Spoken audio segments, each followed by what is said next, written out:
بسم اللہ الرحمن الرحیم۔ ایک دن ایک خاتون ایک مولانا صاحب کے پاس تعویذ لینے آئیں۔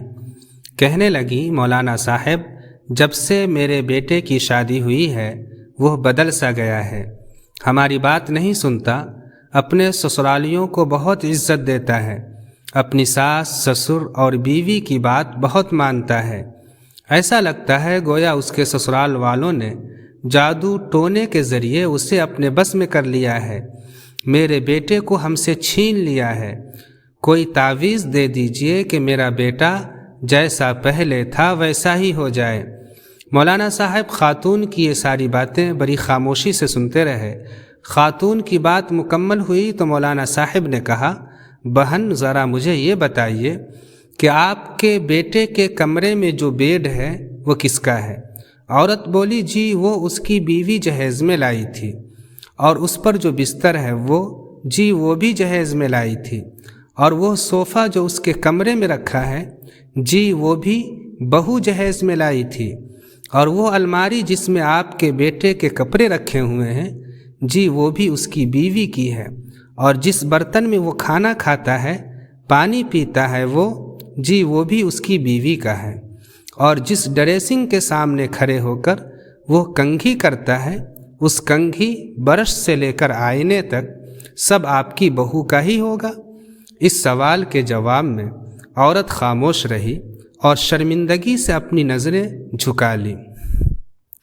اب مولانا صاحب ذرا کرخدار لہجے میں بولے، جب آپ کا بیٹا سوتا اپنے سسر کے دیے ہوئے بستر پر ہے، وہ بیٹھتا اپنے سسر کے دیے ہوئے صوفے پر ہے، اسی کے دیے ہوئے برتنوں میں کھاتا ہے، اسی کے دیے ہوئے گلاس میں پانی پیتا ہے، اور بال سنوارنے کے لیے اسی کا دیا ہوا آئینہ اور کنگھی استعمال کرتا ہے، تو بہن بیٹا تو آپ کا نمک حلالی کر رہا ہے، آپ نے اسے در حقیقت ان چیزوں کے بدلے گروی رکھ چھوڑا ہے، بلکہ بیچ ہی رکھا ہے۔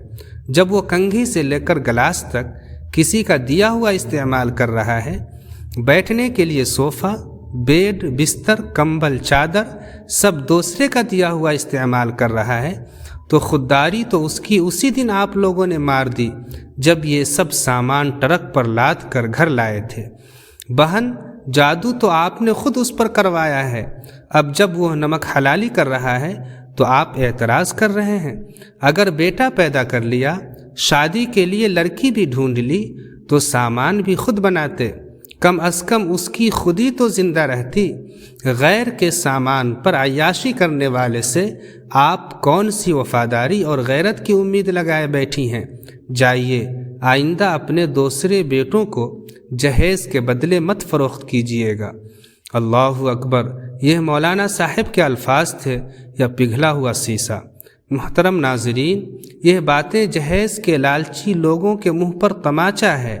ان باتوں سے ہم بخوبی سمجھ سکتے ہیں کہ جہیز کتنی بڑی لعنت ہے، اس جہیز کی وجہ سے کتنی زندگیاں تباہ ہو چکی ہیں اور ہو رہی ہیں۔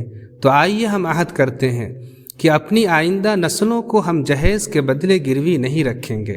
دوستو، اگر رب کریم نے آپ کو بھی بیٹے جیسی عظیم نعمت سے نوازا ہے تو اشیاء ضرورت کے لیے اسے گروی مت رکھیے، اس کی خودداری کا سودا ایک ٹرک سامان کے عوض مت کیجیے، اسے سر جھکا کر جینے پر مجبور مت کیجیے، بلکہ اللہ کا شکر ادا کرتے ہوئے بیٹا کی شادی کے موقع پر بھی تمام ضروری سامان اور لوازمات کا انتظام خود کیجیے، فضول خرچی سے بچیے اور شادی کو آسان بنائیے۔ اللہ عمل کی توفیق عطا فرمائے، آمین۔ اس طرح کے دلچسپ اور سبق آموز واقعات ہم آپ کی خدمت میں پہنچاتے رہیں گے۔ آپ سے درخواست ہے کہ چینل کو سبسکرائب کر دیجئے۔ اللہ آپ کو خوش رکھے۔ والسلام علیکم ورحمۃ اللہ وبرکاتہ۔